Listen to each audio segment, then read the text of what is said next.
여러분 안녕하십니까? 8월 19일 목요일 투데이샷 주요 뉴스입니다.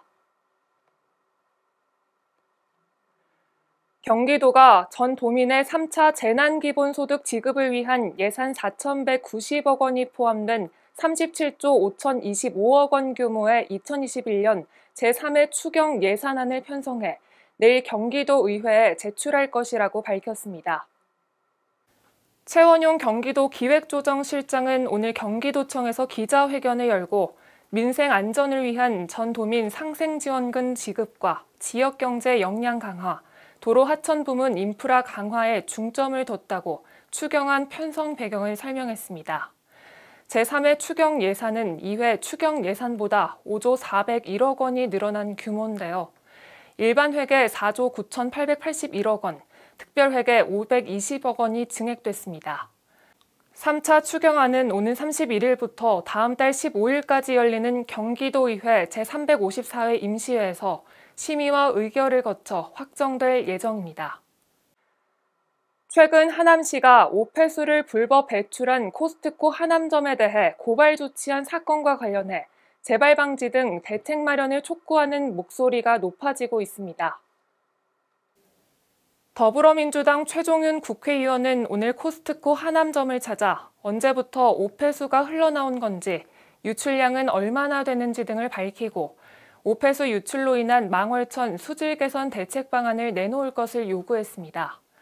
최종윤 의원은 망월천과 미사호수공원은 하남 시민들의 중요한 생태 자원이자 지역의 소중한 자산이라며 재래시장과 상생을 도모해야 할 대형마트인 코스트코가 오히려 오폐수 불법 방류를 통해 지역에 막대한 피해를 입힌 것에 대해 관과하지 않겠다고 유감을 표명했습니다. 이어 시민단체들과 함께 이번 사태를 면밀히 조사해 사건의 진상을 낱낱이 파헤쳐 나갈 것이라고 밝혔습니다.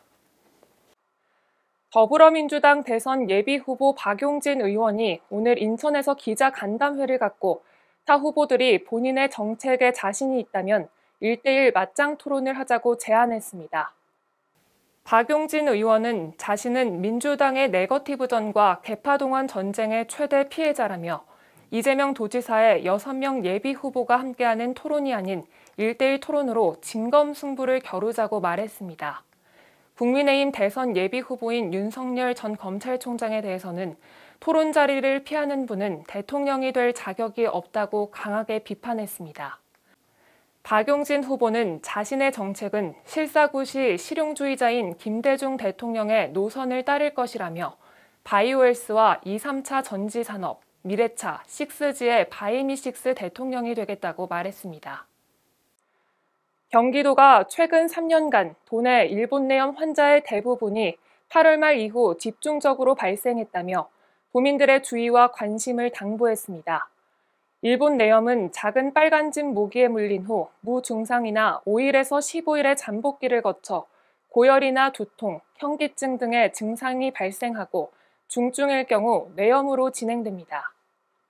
경기도에 따르면 2018년에서 2020년 도내 일본 내염 환자는 17명으로 이 중 7명의 사망자가 발생했습니다. 생존자 중에서도 10명 중 8명은 집중치료가 요구되는 중증의 합병증을 앓고 있고 감염자 중 2명만이 일상생활로 복귀한 것으로 나타났습니다. 경기도는 지난 8월 5일 일본 내염 경보 발령에 따라 일본 내염 예방을 위해 최근 유행하는 차박이나 캠핑자들, 모기 출현 위험 지역 거주민과 업무자들은 주의해야 한다고 당부의 말을 전했습니다. 안산시가 코로나19 확산 예방을 위해 올해 신규 공무원 임용식 역시 대면과 비대면 형식을 병행해 개최했습니다. 지난해에도 안산시는 전국 최초로 공직자 채용 면접과 임용 전 교육, 신규 공무원 임용식 모두 비대면 방식으로 진행해 화제가 되기도 했는데요. 오늘 진행된 임용식은 안산 문화예술의 전당 달맞이 극장에서 전체 신규 공직자 118명 중 10명이 대표로 참석한 가운데 나머지 주인공들은 화상회의 프로그램을 통해 자리를 함께했습니다. 윤하섭 안산시장은 이 자리에서 어려운 수험 생활을 이겨내고 임용된 만큼 초심을 기억하고 시민의 목소리를 경청하며 봉사하는 마음으로 행정에 임해주길 바란다고 말했습니다. 한편 오늘 임용장을 수여받은 118명의 신규 공무원들은 오는 23일부터 행정 현장에 즉시 투입됩니다. 코로나19 신규 확진자가 또다시 2,000명을 넘어섰습니다. 하루 확진자가 2,000명대를 넘어선 건 지난 11일 이후 8일 만으로 오늘이 역대 두 번째인데요. 코로나 사태가 장기화되면서 나도 모르게 경각심이 낮아지지는 않았는지 다시 한번 되짚어볼 시점인 것 같습니다. 뉴스를 마칩니다. 시청해주신 여러분 고맙습니다.